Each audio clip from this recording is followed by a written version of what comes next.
안녕하세요, 반갑습니다. 리병입니다. 어벤져스 판타스틱 포도 발라버리는 어마무시한 괴물이 있습니다. 바로 고질라인데요. 마블 히어로가 전부 집결해도 뉴욕이 박살나는 걸 막지 못했죠. 그만큼 고질라는 초월적인 힘을 가지고 있는데요. 오늘 고질라 킹 오브 몬스터 보고 왔습니다. 제가 킹콩, 클로버필드 이런 괴수물을 되게 좋아하는 편이라서 꼭 챙겨보는 편이거든요. 아마 저처럼 괴수물 좋아하는 분들 정말 많을 것 같은데요. 바로 오늘 아시아를 대표하는 괴물이죠. 고질라 킹 오브 몬스터가 개봉했습니다. 고질라 킹 오브 몬스터, 일단 저는 이 영화 무조건, 진짜 무조건 영화관에서 보는 걸 추천드립니다. 아니 솔직히 괴수 영화는 요런 조만한 핸드폰, TV 같은 걸로 보면은 재미없어요. 괴수의 그 엄청난 몸집, 파괴적인 움직임들, 이런 게 체감이 안 되거든요. 특히 이번 고질라 영화는요, 지금까지 나왔던 고질라 시리즈에 비해서 그 스케일이 압도적으로 커졌습니다. 로케이션도 말이죠, 남극, 북극, 북미와 남미까지 왔다 갔다 하고요. 해저, 공중, 화산, 바다까지 진짜 다양한 환경에서의 초거대 괴수들의 싸움, 이런 것들을 실컷 볼 수 있습니다. 파괴 스케일, 액션 스케일도 진짜 어마어마합니다. 그래서 제가 이번 영화만큼은 영화관에서 보는 게 무조건 개이득이라고 말씀드리는 거예요. 초거대 괴수가 서로 싸우고, 발길질 한 번에 건물 다 날아가고, 방사열선으로 불바다 만드는 거, 괴수 한 마리마다 살아있는 자연재해 수준이고, 싸움 한 번에 도시 하나가 그냥 없어져요. 그냥 저 믿고 이 영화 보시려면은 그냥 영화관에서 보세요, 진짜로. CG도 당연히 지금까지 발전된 기술 덕분인지 역대 고질라 영화 중에서 제일 좋았어요. 일본의 전통 고질라 제작 방식은 특촬물이죠. 사람이 고질라 인형 입고 연기하고 미니어처 촬영으로 슬로모션 걸고 그 위에 CG를 입히는 방식이라서 약간은 부자연스럽다는 한계가 있었거든요.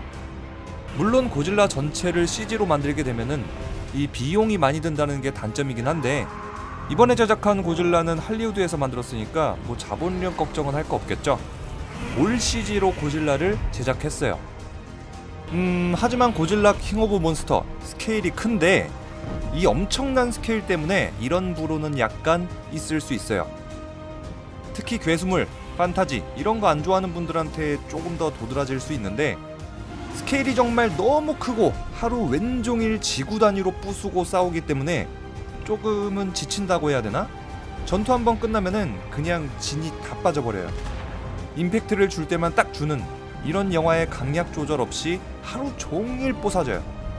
계속 거대하고 자극적인 것만 보다 보면은 그거에 익숙해지고 감흥이 떨어지게 되잖아요. 트랜스포머, 퍼시픽 림, 맨 오브 스틸 이런 스케일이 거대한 영화들을 보면은 비슷한 이유로 비판을 피하진 못했죠. 자, 그런데 저 리뷰형이처럼 괴수물 진짜 좋아하는 분들이라면 영화 보는 내내 만족하실 것 같네요. 사실 고질라 같은 괴수 영화는 이런 초거대, 개 큰 스케일이 또 맛이거든요.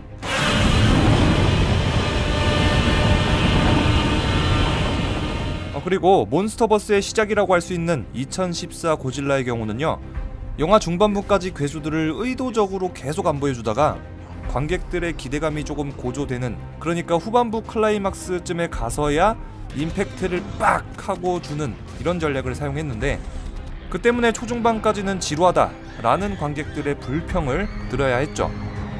하지만 이번 영화는 완전히 그 반대라고 할 수 있겠어요. 고질라하고 인간의 관계 설정은요, 고질라는 인간에게 중립적이거나 약간 우호적입니다. 그러니까 60~70년대 쇼와 시리즈 고질라를 2014 고질라가 계승했고요.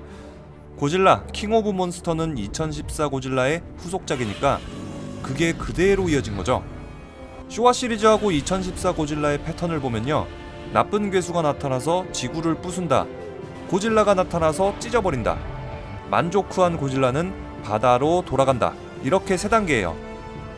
오늘 개봉하는 고질라 킹 오브 몬스터에서는요, 한 가지가 추가되는데 인간하고 고질라가 연합을 합니다.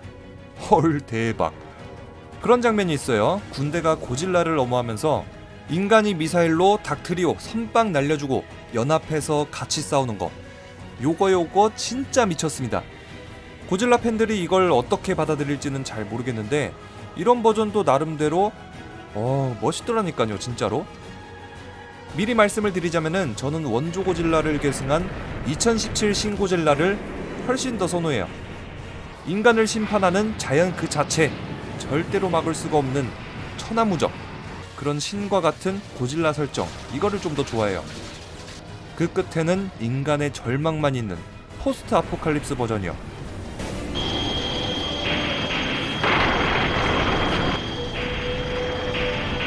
근데 이런 저도 인간이 고질라랑 연합하는 씬에서는 감탄이 절로 나왔어요. 고질라 킹 오브 몬스터는 자연주의에 조금 더 집중한 모습입니다.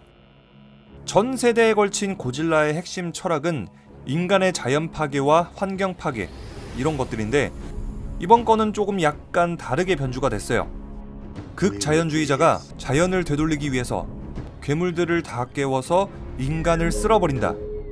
이 주장은 마치 타노스의 반반충 논리하고 조금 비슷한데, 그래서 이해하기 어렵지도 않고요. 악당의 행동에 고개를 끄덕이게 됩니다. 그리고 이번 고질라는 역대 가장 다양한 개체의 괴물들이 등장을 하는데요. 자, 편의점 가보시면요, 1:1 상품 많이들 사시죠?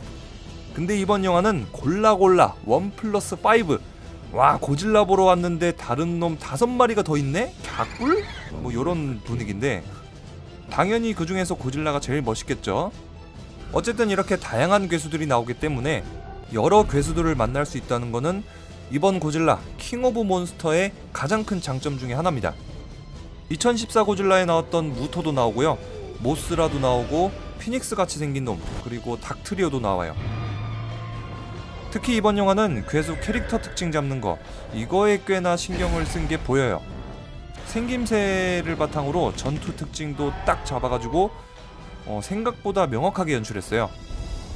신화를 바탕으로 한 괴수들의 등장, 이것도 나름 나쁘지 않은 설정인데, 신화를 허무맹랑한 걸로 받아들이는 사람들은 싫어할 수도 있겠지만은 애초부터 방사능 먹고 자라는 고질라, 이것부터가 원래 허무맹랑한 거죠. 자, 이번 영화의 장점을 한 가지 더 얘기해보면요, 바로 몬스터버스의 세계관 확장입니다. 이번 작품으로는요, 몬스터버스가 가장 크게 확장됐어요. 여러 나라의 신화를 기반으로 크리처들이 이제 등장할 예정인데요, 신화를 바탕으로 크리처가 나온다고 하면은 이제 끝이 없어요. 계속 나올 거예요. 이번 영화에서만 제 기억으로는 몬스터들이 한 5마리, 6마리 나왔거든요. 당장 내년만 해도 고질라 대 킹콩이 개봉한다고 하죠. 여기서 저의 바람이라고 하면요, 한국 크리처도 나중에 하나 좀 나오면 좋겠어요. 뭐 주작, 현무 이런 거 있죠? 인면조, 해태? 아니면 부엉이라도. 이 상황에서 좋아하는 사람들은 당연히 또 저같이 괴수물 좋아하는 매니아들 또 박수 치겠죠? 자, 마지막으로 아쉬웠던 점 한 가지 더 얘기하고 마무리해보면요, 등장인물들의 행동이 너무 자기적이라는 겁니다. 가족주의 정서를 무리하게 넣은 걸로 모든 문제가 시작이 돼요. 영화 보고 오신 분들이라면 제가 무슨 말을 하는 건지 바로 알아차릴 겁니다. 근데 가족주의고 뭐고 인간들의 행동이 이상하고 어떻고는 솔직히 후순위예요. 일단은 괴수물이잖아요? 괴수만 잘 보여주면은 기본은 한다는 거예요. 우리는 고질라 보러 왔잖아요. 고질라가 짱짱맨으로 나오잖아요. 이 정도는 넘어갈 수 있다고 봅니다. 고질라 킹 오브 몬스터, 괴수물 좋아하는 팬으로서 이 영화 잘 됐으면 좋겠어요. 이번 영화가 잘 돼야지 또 다음 시리즈가 계속해서 나올 테니까 말이죠. 고질라 킹 오브 몬스터는 5월 29일 수요일에 개봉하니깐요, 무조건 화면 크고 사운드 짱짱한 영화관에서 관람하시기 바라고요. 그럼 지금까지 리뷰형이었습니다.